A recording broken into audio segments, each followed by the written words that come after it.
There's a Reliant Regal that should have been crushed in 1989. There's a Jaguar that vanished from a barn in Cambridgeshire and turned up looking like it had been left out in a hailstorm for 20 years. And there's a Volvo that Roger Moore drove through the swinging 60s, only to be found rotting in a Welsh field in 1991, with the engine sitting on the back seat.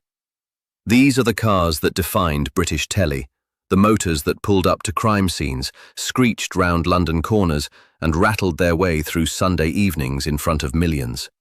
Most of them were never meant to survive. Most of them very nearly didn't. Let's find them. Number 10. The Heartbeat Ford Anglia Panda. 1965 Ford Anglia 105E. For 18 years, the bright blue and white Anglia Panda was the heartbeat of Aidensfield, pottering through the Yorkshire moors as the police constables of Ashfordley Police Station went about their gentle business. Yorkshire Television used several of these little Anglias throughout the show's run from 1992 to 2010, and when filming finally wrapped, most of them were quietly sold off through trade dealers with very little fanfare. The original Panda, registration LAR 988C, would have been just another unloved 60s Ford, except for the fans who refused to let it go.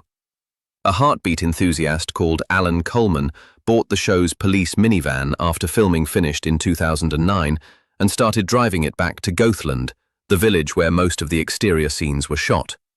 People would gather round it. They'd ask questions. They'd remember Sunday nights with their parents. That single van became the spark for the Heartbeat Vehicle Rally in 2011, and word spread quickly to the suppliers who'd lent the original cars to Yorkshire TV. Today, LAR 988C lives parked beside the Aidensfield garage in Goathland. Every summer, fans drive in from Sweden, Denmark and Norway just to stand beside it. There are families who arrive with 3 generations in the same car, the grandfather pointing at things only he remembers, and the grandchildren listening as though he's describing a foreign country. Number 9. The Bergerac Triumph Roadster. 1949 Triumph 2000 Roadster. When BBC scriptwriters dreamed up Jim Bergerac in 1981, they decided their detective would drive something elegant, awkward, and slightly impossible. A 1947 Triumph Roadster was leased from a Jersey owner for the first 4 years of filming, and it was a nightmare from the start. The brakes failed. The engine refused to start. John Nettles, who played the title role, openly loathed it.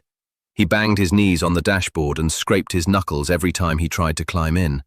The engine note was so rough that the BBC had to dub the sound of a Jaguar over the top in post-production. By 1985, the BBC decided that leasing was costing too much, so they bought a 1949 Triumph 2000 Roadster outright, registration KLX 322, and gave it the Jersey plate 1610J so that nobody would notice the swap.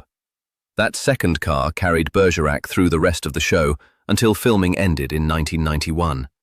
Then, in a moment of unusual sentimentality, the BBC auctioned the car off in aid of children in need, and the new owner promptly wrote an angry letter to John Nettles complaining about the state of the car.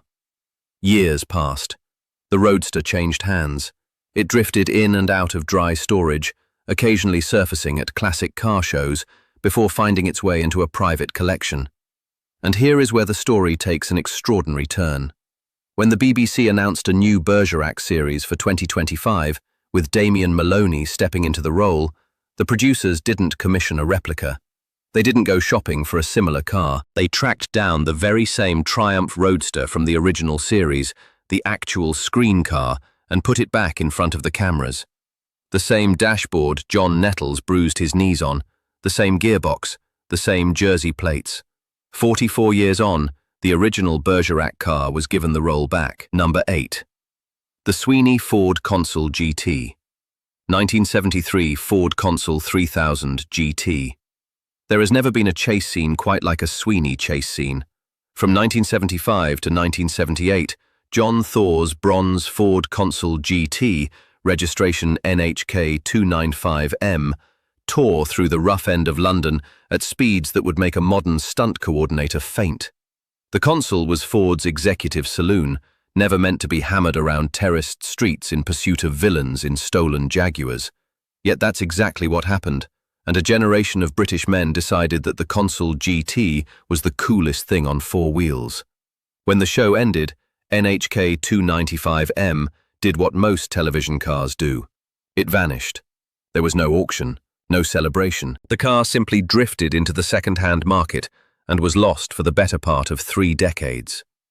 The first-generation Granadas and Consuls were notoriously badly built, prone to rust, and bought by drivers who couldn't afford to look after them properly. Most of them were already in scrapyards by the time anyone realized the original Sweeney car was gone. Then, against all expectation, NHK 295M resurfaced. The original screen car was tracked down and fully restored, and in November 2019, it appeared at the Lancaster Insurance Classic Motor Show. There is also a second genuine Sweeney Consul that emerged at the 2024 Classic Car and Restoration Show, sitting on its trolley like a half-finished puzzle. That car had been left in a body shop in 1984 when the workshop went bust, and nobody touched it again for 30 years. It still smelled of old vinyl and stale petrol when they finally opened the garage doors. The kind of smell that takes you straight back to a particular Friday night in front of the telly, whether you wanted to go there or not. Number 7. The Saints Volvo P1800. 1962 Volvo P1800. Roger Moore wanted a Jaguar. The producers of the Saint asked Jaguar to supply an E-Type for Simon Templar to drive, and Jaguar, drowning in orders, said no.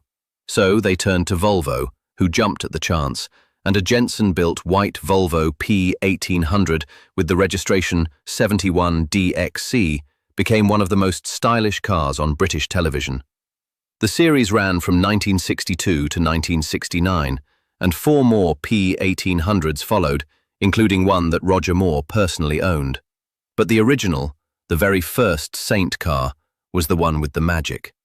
After Pinewood Studios disposed of it in the late 60s, the car drifted from owner to owner, fell into disrepair, and eventually ended up dumped in a field on a farm in North Wales.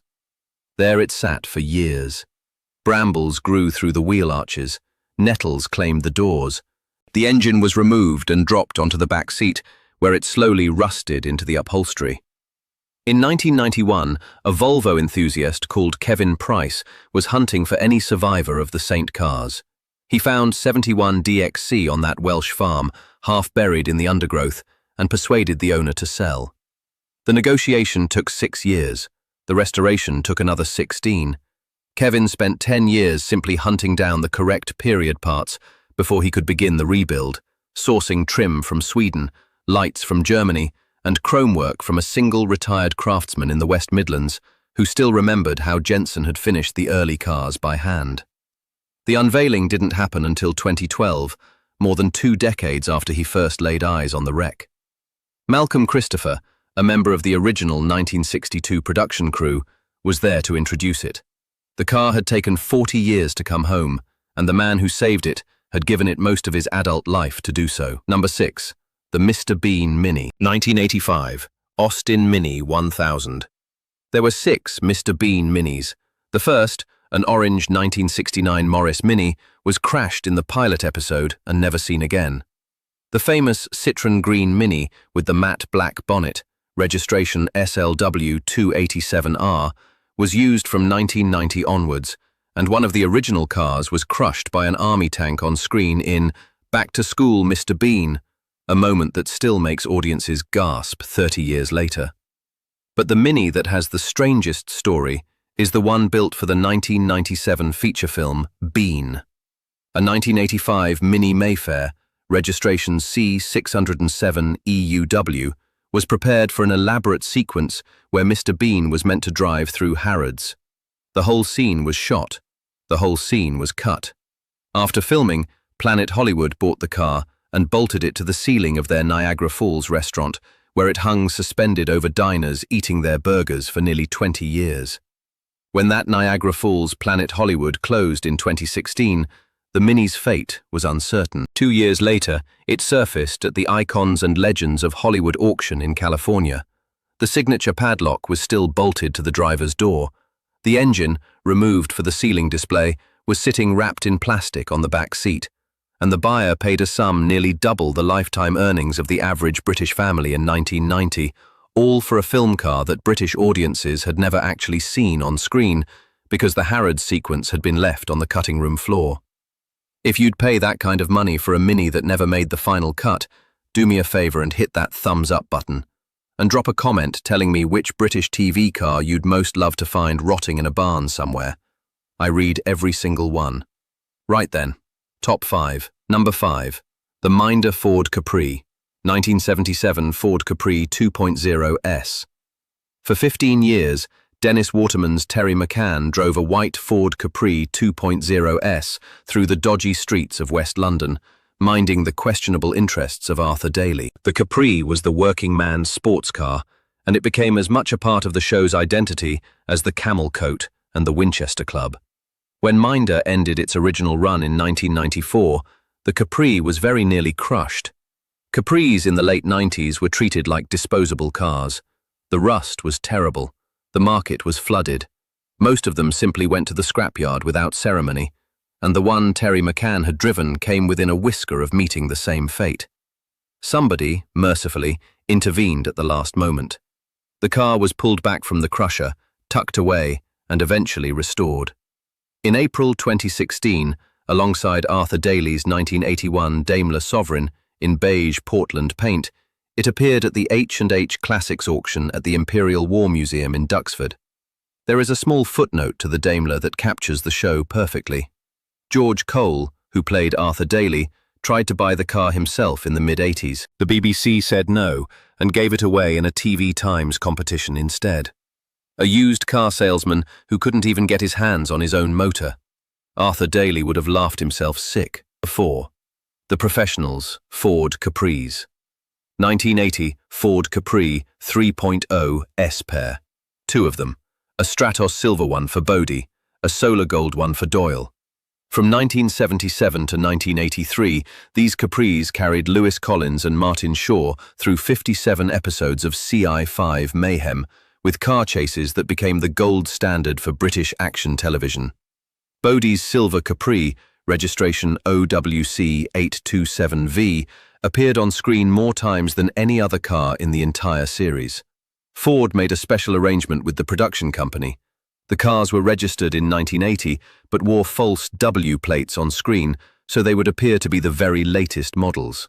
It was a small piece of automotive trickery, dictated by Ford's marketing department, and nobody watching at home ever spotted it. Both cars went through the production ringer. They were thrashed, repainted, repaired, and thrashed again.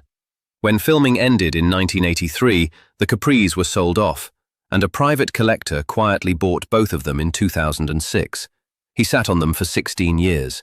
In 2021, that collector commissioned a full restoration of both cars together. He insisted the interiors stay original.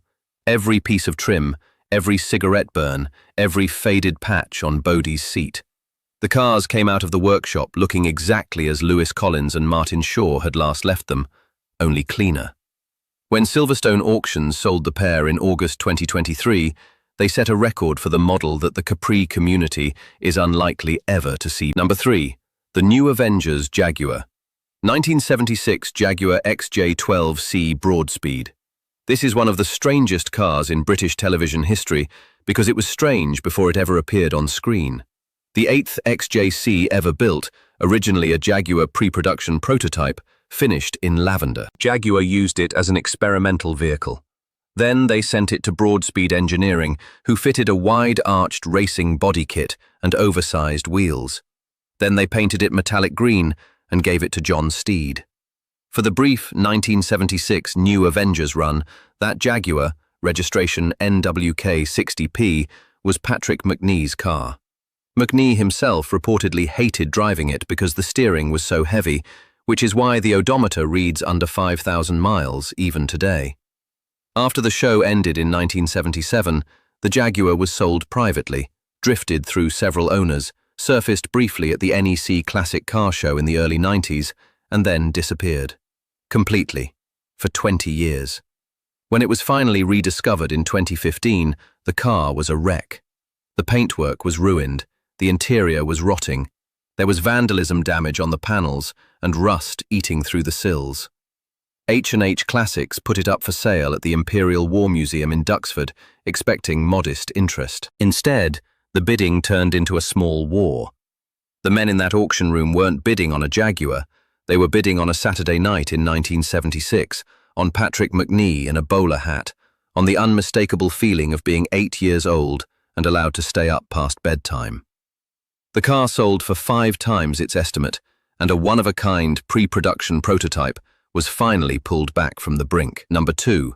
Inspector Morse's Jaguar. 1960 Jaguar Mark II. There is a strong argument that no British TV car has ever been more loved than the burgundy Jaguar Mark II, driven by John Thor's Inspector Morse. From 1987 to 2000, roof carried Morse from one Oxford murder to the next, with Wagner playing on the radio and Sergeant Lewis chuntering in the passenger seat.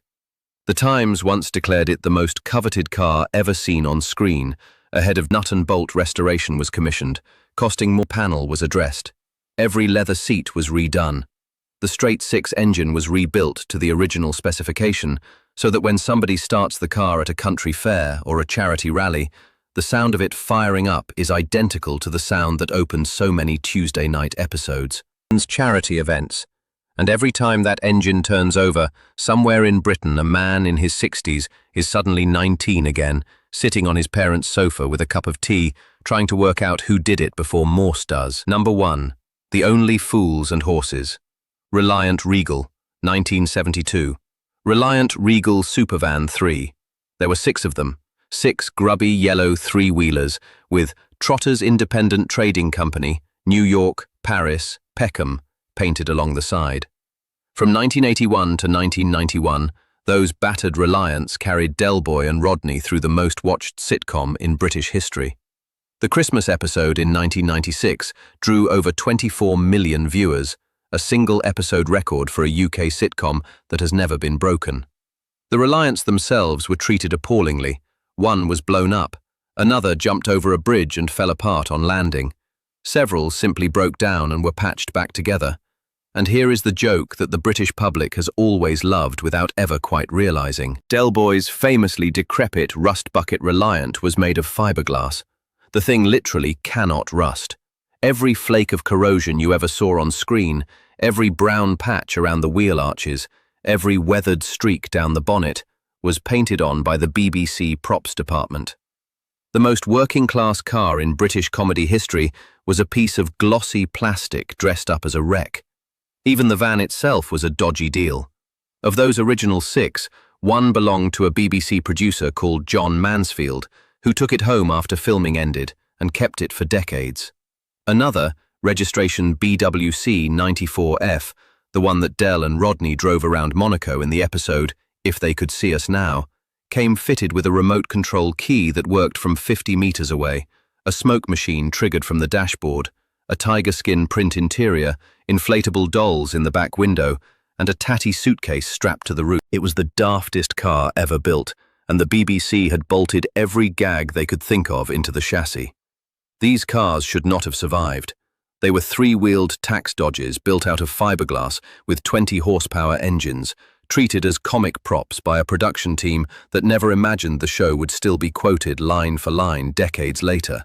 And yet, against every reasonable expectation, the most ridiculous cars in British television history are now hunted by collectors who grew up on Sunday evenings with their families, watching 2 brothers from Peckham try to make their fortune one dodgy deal at a time. Lovely jubbly indeed. 10 cars, 10 remarkable survival stories. From a Welsh farm to a Niagara Falls restaurant to a barn in Cambridgeshire that hadn't been opened in 20 years. These motors carried our childhoods through the moors, the cobbled streets of London, and the markets of Peckham, and every single one that's still on the road today is a small miracle. Subscribe and click that bell so you don't miss the next part of the series. And the next video on your screen, you'll absolutely love it. Cheers for watching.